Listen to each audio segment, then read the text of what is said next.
Alema Namakula Evelyn Namulondo ate mulowooza ekisebya mata byogedde bannaye mbiina maaso awo ate ye Lydia Jasmine mukwano ekirooto kye yasabirira ebbanga n'ebbanga final amaze n'akituukako. Oh my God, munnange ebyewuunyisa tebiggwaayo, omulambo tugufuusa omulabo nga baguziika. Ka vidiyo kalina maaso awo Pastor Bujingo bannaye naye ate mbu akisuusizza bannaye bashosho iniroozi ate mukyala we amaze nannyonnyola mu mwina abaali bagamba mbu yeetunda yakolako mu bbaala.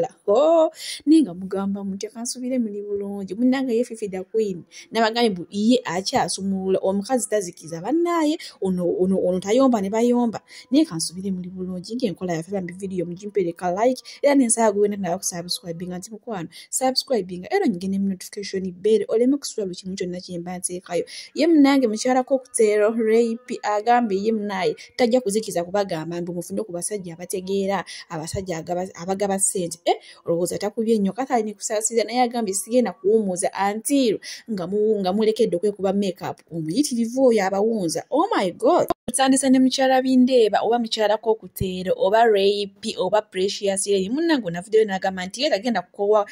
kukoowa kubajjukiza nti mufune ku basajja abagaba ssente nti nekyalako oyo okumubuuza ne munnaye rape ennaku zino ng'onyirira abagambye munnaye temuddamu mubuuza wabula funa omusajja ategeera okugeza mbu nga rape nga Mr. Kokuteera agaye bannaye byonna Kokuteero yakola kiyabikola nti mufune ku basajja abagaba nti ate nga tebeegabisa busente nga bagaba akasente akawera kugaba mbufunze nga bagaba ssente wabula si busente. Ate ye munnange Shiba Kalungi olunaku lw'ejjo munnaye ffenna tukimanyi nno kuserera hoteero yekikubye ennaku bbiri yakikuba ennaku z'omwezi nga 9 n'ennaku z'omwezi nga 10 ate olunaku lwa leero mwenna bambyazeemu n'abakuwola abatasobodde kugenda kuba eri munnaye akasente kabadde kabaakolamu naye munnaye agambye munnaye gwe atasobodde kumulaba olunaku lwa leero ali ku Freedom City ate wagenda okuba nga akikwasaganya naye akasente akasente kasaamusaamu munnaye newoba tolinaamu osobola okugenda neweetetenkanyizaamu ate nga nkuzizako ku baana bawala aboolesa ennyambala bannange abaana b'ennaku zino nga mwambala abaana b'ennaku zino nga mwolesa ebitone ya rabbi munnaye mbadde ntambulatambula nange naye nkagwako koze siyinza butakaleeta wano ate munnaye nga nkuzizako ku Lydia Jasmine munange MCD kyemabegakawo yavayo n'agamba nti ye abayimbi ba Uganda abakazi Lydia Jasmine ye muyimbi asinze omwogoya nti nno kuba ekisooka Lydia Jasmine mbu teyeekolako simanya yeeruse simanya akole kya buno ye Lydia Jasmine ali ku nnakyo ye era n'agamba asaba Mukama Katonda olunaku lwali muwa Lydia Jasmine ate munange mulowooza tekyawedde ku konsati ya Shiba Kalungi munange MCD yamaze n'asanga Lydia Jasmine asanyuka era mpuliddeko agayitayita mu nkubo mbu olwavuddeawo ku konsati mbu ekintu kyaggwereddaawo ekyannabisunza ate munange abuyinza nekyasuubya yeeyogeza naye nga munnaye teyeeyogeza ngambye mbu bagambye mbu ekyannabisunsa kyaggwereddaawo oba nange omusajja buli gy'alaajana Lydia Jasmine bannange ojo nfulireyo kadde munnaye gwe muyimbi wange munnaye gwankolera munange gwoli ku nnakyoyo yensonga lwaki nkufiirako kati mukwano Lydia Jasmine yamaze n'agamba ate nze nzaani munange musiriki nange saagala kulumya konza oya tukole ki ekintu tukiggale munnaye ne bakola ki ne bakiggala ate ye munnaye Pastor Bujingo ye ekintu ayongedde okinywereza ddala munange oba abeera mwoyo oba vibe yebenene nange zitegeera munnaye bashoinyozi bagamba munnaye Pastor Bujingo so kubabuulireko ddala ekituufu abeera mwoyo ebeera vibe ate bibiri mu side eze yateera mu kiseera kyekimu mukyala we Susan Makula amaze nannyonnyola manyi bulijjo abantu bagamba bwe yali yeetunda asimanya yakolako mu bbaala amaze nannyonnyola n'agamba nti ekyo ekintu yakikola kuba ekisooka nti yazaala mwana muto ate omusajja gwe yazaala munnaye ng'ali awo be bana abasajja be bayita abatayamba baana wegambanga naye bambi alina okwetetenkanya kubajjukira omwana yamuzaala asoma ate munnaye nga neebazadde be nga nabo tebali willing kukola ki kulabirira mwana we naye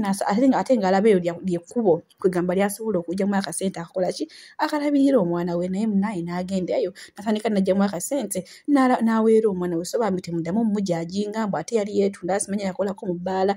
amaze n'ayogera amazima era munange ye taliize na byagenda kamera mbu ate simanya tuwulira amaze n'abyogera. Oh my God. Evelyn ofumbirwa ddi? Evelyn va maka ga munno oyagala kuba nabba wa munno oluno nga bagamba Raymond Namakula bannaye. So munange Evelyn naye munange yali ayina ki? Ayina boyfriend we era ex amazina akola ki n'abyogera. Munange no Dr. Godani nze manyinga lya Dr. Godani kuba baali bazanya bonna mu kimu Ebonies. Nga bazanya nga ffe tumanyi munnaye bazanya nti bya muzannyo basaawo bakola bonna. Naye munange era amazima gavuddeyo ex amazina abyogera. Munnaye Dr. Godani agambye nti oyo omwana gwe mulaba Evelyn Namulondo yamenya omutima nti twali twagaana ebyaddala nga tuvuga ebyomuzannyo twali twagaana naye okuva buyankyawa mpulira yantamisa abakazi bonna sifunanga yadde nakakisa kaddamu kwana mukazi mulala yenna kuba byambi ebyaddala yamenya omutima nze Evelyn Namulondo nkyakola ki nkyamwagala kati munange buli abantu badde bakola okusa omugambo Evelyn Namulondo ova maka ga munno ova maka ga Lema ova maka munnaye ex amazina abyogera agambye oyo yali muntu wange yali girlfriend wange yali mukyala wange era nga tuteekana byakola ki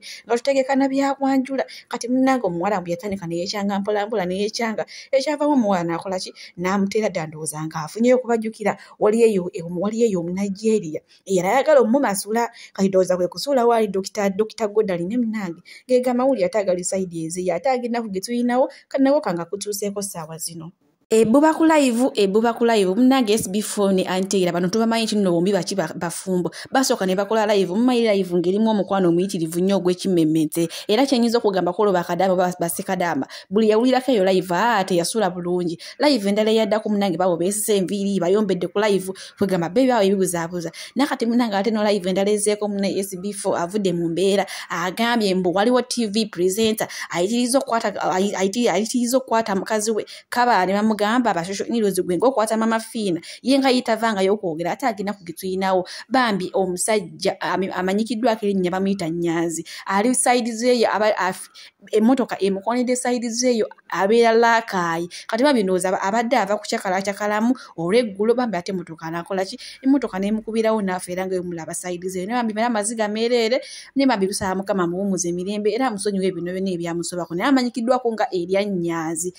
bambi gamba mukama asasire family ate era amawulire amalala agaliwo bananga abantu bafa banyiivu nabagambe ennaku zino abantu banyiivu ate mulowooza omulambo tugwekyangidde mu bbanga omulambo guganya okuguziika era ka video nkayinaawo sigenda kutoka mukamugambo sigenda kwogera bingi wabula nammwe nsaamukirabire ku nze nga nze bimpeddeko omulambo gwekyanze omulambo ne bugaana okuziikibwa abantu emisinde wuluwulu ate abadde bazze okukola kyabadde bazze okuguziika abantu ennaku zino munayo obusungu bafa naye bafa n'obusungu obwekitabo n'abagamba ennaku zino mwegendereza abantu banyiivu kagutereko ka video naye ng'ate guno omulambo gw'omulala si yono Nyanzi negula omulambo nagwo omulala nagwo ngenda gukuteerako.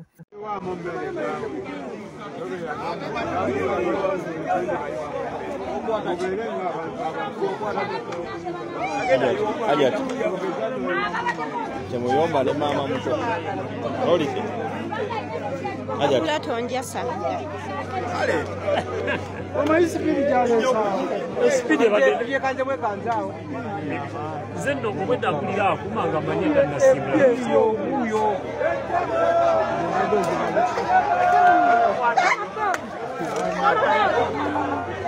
Yo.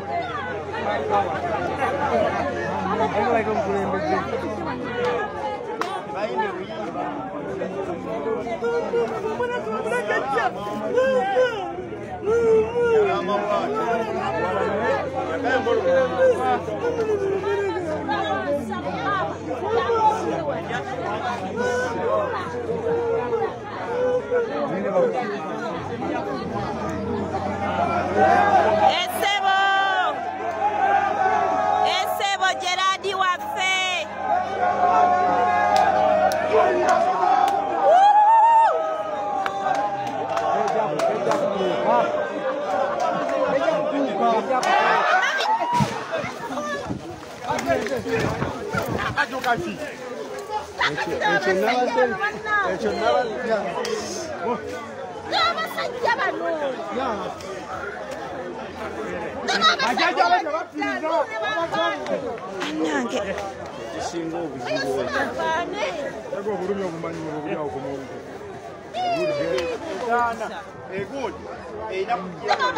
Wale wainagire